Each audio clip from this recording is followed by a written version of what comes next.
realizing the limitations that we had, so you left, but you came back, and now you're actually, bringing something back for the folks here in New Mexico with this new project you're working on. Could you tell us a little bit more about that?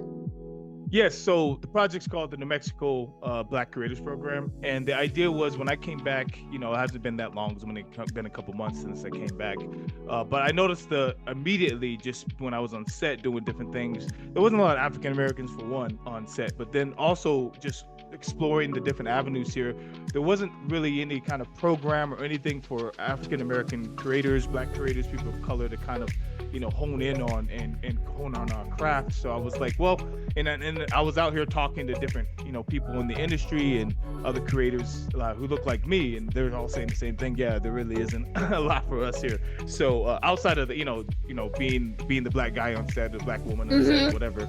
But so I said, why not? So created this program. The idea was to create an avenue, obviously, for people of color to tell their stories and tell stories of African Americans, Black pioneers from New Mexico who weren't slaves. Like, we weren't all slaves. There was a whole, all these stories like Blackdom and all this stuff that I started learning about of, Black pioneers that were in New Mexico, and these stories aren't being told. So I wanted to kind of create that avenue for those type of stories, but also for Black creators to be heard and seen in New Mexico.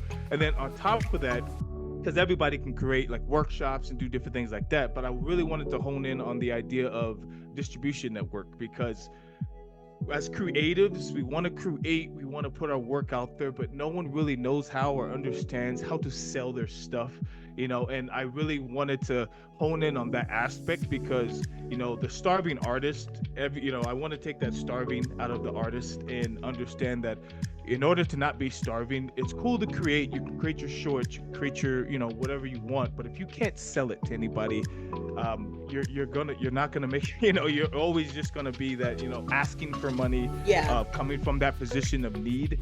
And I'd rather us come from a position of partnership and collaboration. So that's really the idea behind it, is creating not only a pool of talent and a pool of content, but an avenue for people to sell their content, so that way we can thrive as a community and as a creative community.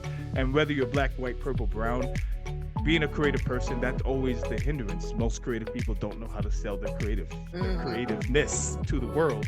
So it's just like, I create it and people will come. No, that's not how it works. There's so many big companies here taking advantage of us. So why don't we take advantage of them? They're here. That sounds good to me. That's good. So, but we have to come at them from an aspect of like, look, we have something that can make you money, not just, give us, green light my project and spend millions of dollars on an unknown, an unknown producer, an unknown actor.